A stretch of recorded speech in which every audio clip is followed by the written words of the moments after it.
Hey, my name's Cameron Casey. I'm a flight instructor, and I wanted to walk you through a day in the life of being a flight instructor. Some days it's busier, some days it's lighter, but typically I'll wake up around 7 in the morning or so. I'll wake up, eat breakfast, watch, YouTube like anybody else. And if I have some work I need to do prior, I'll prep my lessons, I'll log any lessons that I didn't log the day before. I'll make sure that I have an idea of what my students need for that day before I walk in so that I'm not just winging it. I like to give myself 2 hours for that. And then today specifically, I'm starting my flying at noon. So I'll come in about 30 minutes early so that I can meet with a student and pre-flight the plane. We'll walk through the objectives of the lesson before we start, and then we'll get into the flying portion. And I'll do that. The flying portion typically takes about an hour and a half to an hour and 45 minutes. And then after that flight, we'll take about 15 minutes to walk through what happened, what's expected for the next lesson, and then you move on. I'll move on to the next lesson of that day. Generally, I'll have about 3 to 4 flight blocks a day where I just rinse and repeat the exact same process. So I'll go from that reservation to the next one. All right, so my day will start at 12 p.m. I'll have my first commercial student of the day. Right now, I only have commercial students. That's just my specialty right now.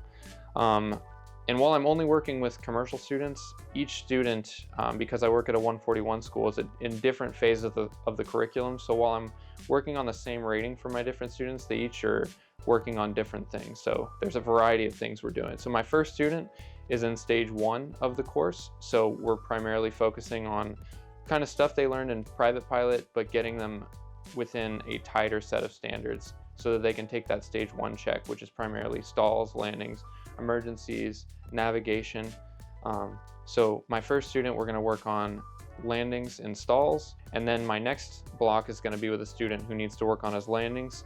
So from 3 to 5, we're going to leave Addison, fly to an airport, and just fly in the pattern for an hour and a half and just make sure he's feeling comfortable doing that, hitting his points.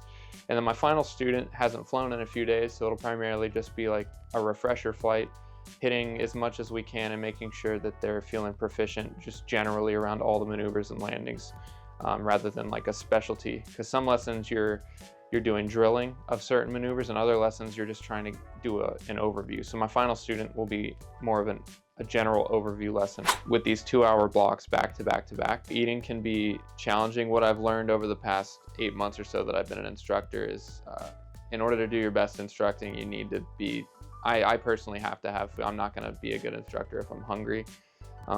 So you have to get good at bringing snacks and finding time in between these lessons to eat while you're debriefing, or just while you're walking to the plane. I'll find time to eat so that I'm able to be the best instructor that I can be.